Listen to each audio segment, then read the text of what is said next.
আসসালামু আলাইকুম, সবাই কী অবস্থা, কেমন আছেন?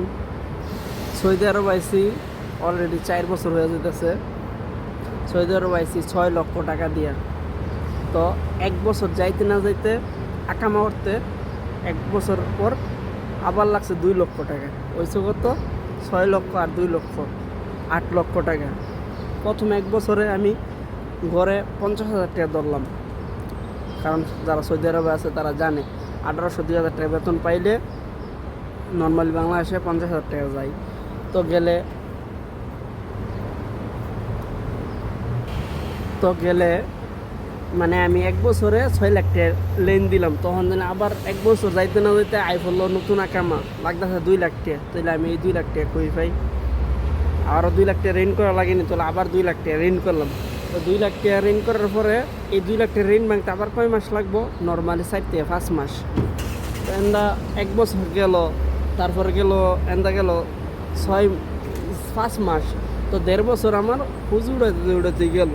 তো পুঁজি উড়াতে উড়াতে যাই কয়েকটা ইনকাম করার সময় বছর 1.5 বছর গেল। তারপর আবার কী হইতেছে যে আবার নতুন আকামার লেগে কী করতে হইব? টাকা জমাইতে হইব। কত? 8,000, 7,000, 10,000 রিয়াল। তো এই টিহাই জমায়াম ভাই আছে আমার তো 6 মাস। তো 2 বছর যাইতেছে আমি দুই আকামা কইরা দাঁড়াইতে তো কয়টা রুজি করাম, কয়টা দেড়শো ফাড়ে।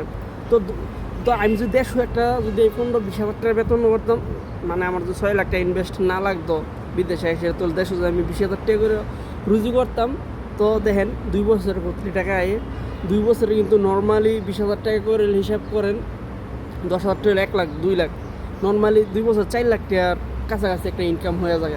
তো আমি 2 বছর হাঁটার পরে আমার 6 লাখ, 8 লাখ, 10 লাখ টাকা হয়ে গেল। 10 টাকা ফায়দা হইল না। তো মানুষ কোন হিসাবে কী বুঝছে বিদেশে এটাই আমি বুঝি না, এটাই আমার মাথা ধরে না। তবে একটা জিনিস, একটা নামের জন্য আয় বলে বিদেশ আইছে, পোলা কইতে হয় বিদেশ তাহে, এটাই আর কিচ্ছু না। বিদেশ বিদেশ বিদেশ যে কত মজা যারা তাহে এরা বুঝে যে কি কঠোর পরিশ্রম, 12 ঘন্টা ডিউটি, নিজের থাকা হওয়া, নিজের আকামা, নিজের সব কিছু। তো এইগুলো খরচ টরচ করে কয়টি জমান যা, কয়টি ভাই ছাড়ান যা। মানুষের তো মনে করা যায় বিদেশে আই পড়লো লাখ লাখ টাকা রোজি, লাখ লাখ টাকা। তবে বছর 2 বছর 6 বছর যাইলে পর ভালো ব্যবসার লাইন টাইন পাইলে, ভালো জায়গায় যাইতে পারলে, তো যদি ভবিষ্যতে কিছু করা যায়। নাইলে দেখবেন বেশিরভাগের যারা বিদেশ করে এরা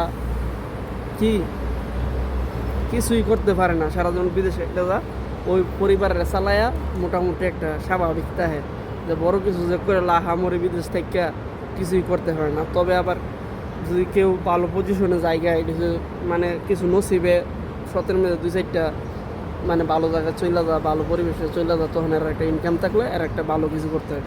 তাহলে বেশিরভাগ বিদেশের ক্ষেত্রে আপনি জিজ্ঞেস করেন যে এর আইতে যাইতে রেন টেন ভাঙতে বকর চকর করতে হতে এর বিদেশ জীবনের বেশিরভাগ সময়টা গেছে গিয়ে। কত বছর, 7 বছর, 9 বছর, 14 বছর বিদেশে কী করছস, মানে পরিবার তো এই কথাটা সবাই তুলে। আসলে প্রবাসীরা কী করবো কোন, এতটুকু বিদেশ জীবনের একটা সংক্ষেপে একটা উপস্থাপনা করলাম আর কি। তো অনেকের সাথে যদি মিলতে হয় অবশ্যই কমেন্টে জানায়।